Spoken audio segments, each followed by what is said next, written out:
Let's do this shit. Yeah, the video right recording too. Anyways, guys, we're back here with another video for you guys. Fire Force, Season 2, Episode 8. Things are getting crazy again. I'll say. And it seems like we're dealing with another demon infernal. Mm-hmm. Aren't we done with these guys? Damn!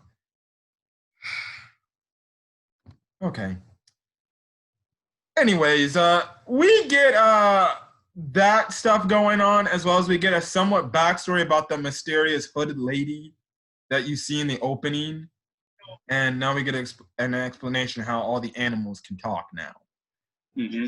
Anyways, let's get to it, because we have a lot to talk about here. So, when we start off the episode, Licht actually mentions and talks about the way Shinra acted. Well, it was not morally the way how the first pillar tried to take over his mind again. It was when he was reacting to the voice he heard from last week. And Shinra's predicting that maybe he heard the voice coming from the tabernacle. So Shinra actually goes on to ask Scope, like, how long has the tabernacle been here? And Scope says, it's been here since for a while, actually.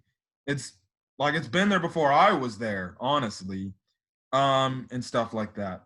But he goes on to mention the fact that the benefactor fixed it. Who was the benefactor? We find out later who the benefactor was. Hey guys, I'll be right back. Talk to you. Anyways, back to, after that quick interruption.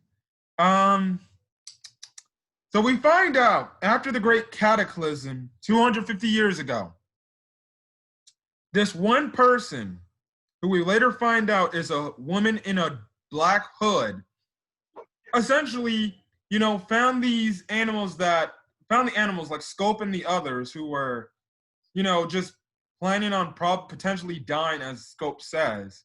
And she goes on and speaks to them and teaches them how to speak English. So that's how we find out how they're able to speak English or speak at all. Who is she though? What exactly? I have scary thoughts about what she is, about who she is. Yeah. Scope even goes to mention the fact, like, even though she did look like really creepy and scary, she still did something good.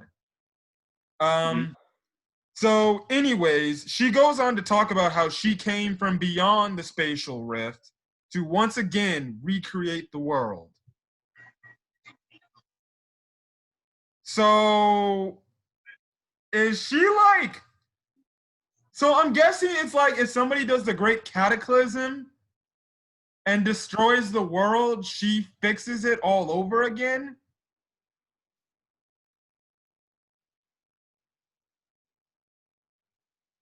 This is just pure speculation, honestly.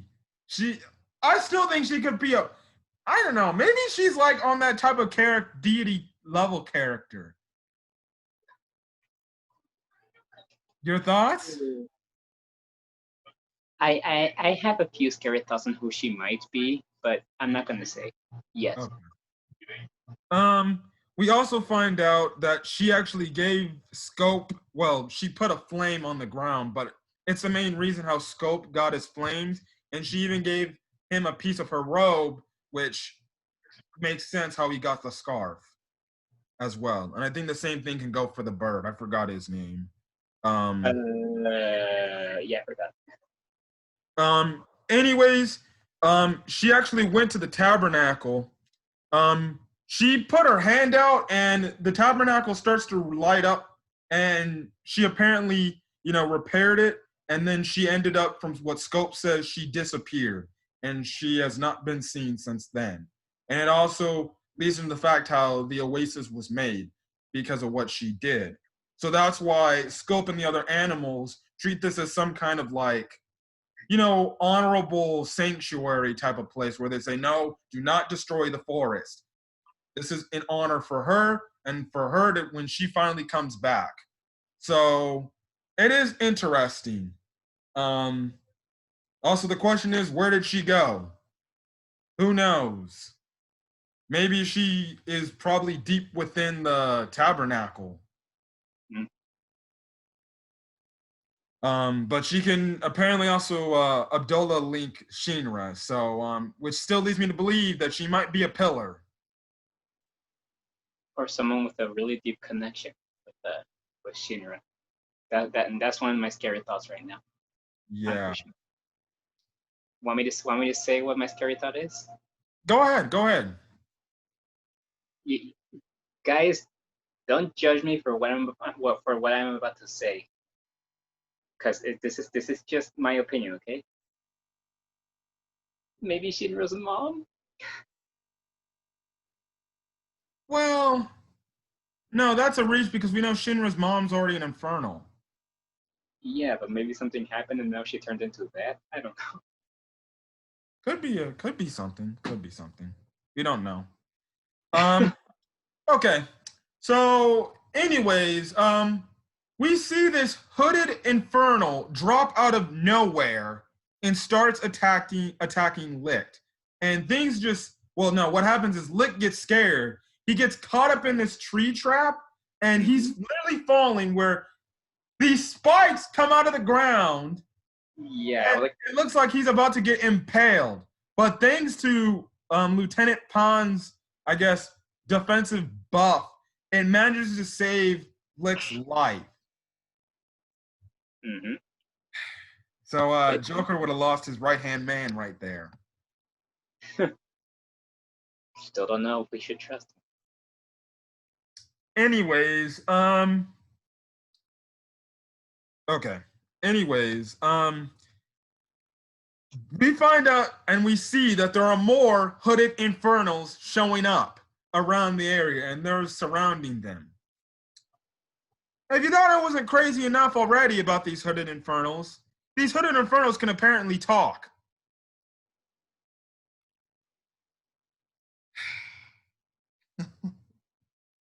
Okay, yes, they can talk now. Now, they're mentioning the fact they see humans. Scope's getting pissed off. He's like, why'd you do this? Why did you take over the oasis? The animals here are just trying to live in peace. And stuff like that. And even Pon, when he gets into confrontation with one of them, he's like telling them, why can't you just live in, peace with the animals and not attack them?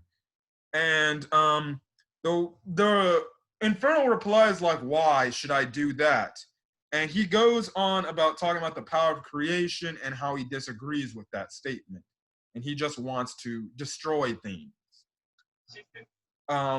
He goes on to say, the Infernal goes on to say that the tabernacle is built to destroy the world, which is interesting. And then we cut over to more Infernals in another area.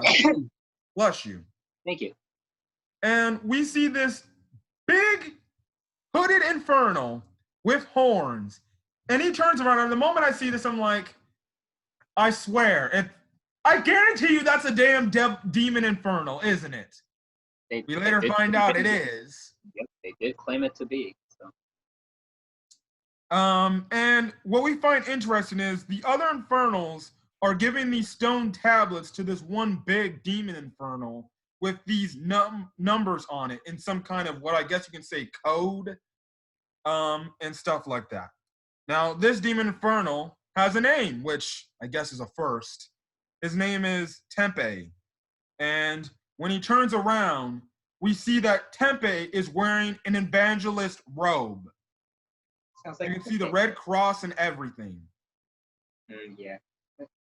You were saying? No, I was saying, sounds like Pepe. Yeah, so Lit, okay. So Lit, Pan, and Arthur, okay, my bad. This is when they're in the tabernacle. Anyways, they fight off the other infernals in the area they're at. They decide to make, a team because they realize that because thanks to Scope, he tells them, yeah, there's this one big infernal are this one big guy who's their boss, and that's when they deduct, oh, it's probably a demon infernal. Now they know, because they're talking like, I don't know, we can confront a demon infernal because we don't have much of the firepower to take that thing out. Because from the last arc, it took almost damn near a fire tornado to beat that last demon infernal we dealt with. And they just barely escaped with that guy. And you already know, demon infernals aren't easy to kill or lay to rest, in essence. Mm-hmm. And they come with a plan, and Han's like, okay, Shinra and Ogun, you'll distract the demon infernal, while there will be another team that will go into the tabernacle and investigate the tabernacle. So that's what happens. So essentially, Shinra, Ogun, Tamaki, and Juggernaut, they're all on the outside, essentially making sure that no other infernals get inside the tabernacle in fear of it possibly of activating and trying to destroy the world, and obviously recreating the Great Cataclysm. Which also, as you go back, it also makes sense why Dr. Giovanni wanted to get the keys to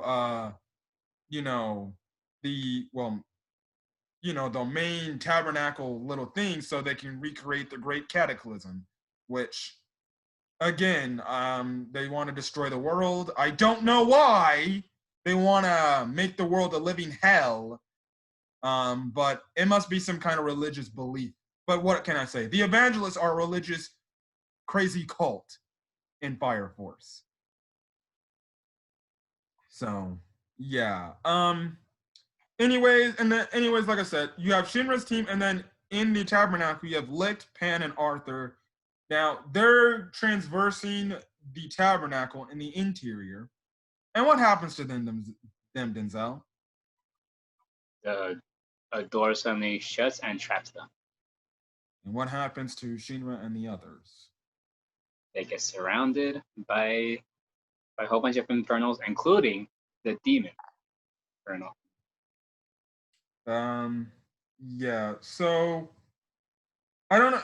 Do you want to talk about the reasoning about the demon infernal and stuff like that, or should I? As much as I already know, but I think you're a better speaker than I am. Okay, so the demon infernal, or I'm just gonna call him Tempe.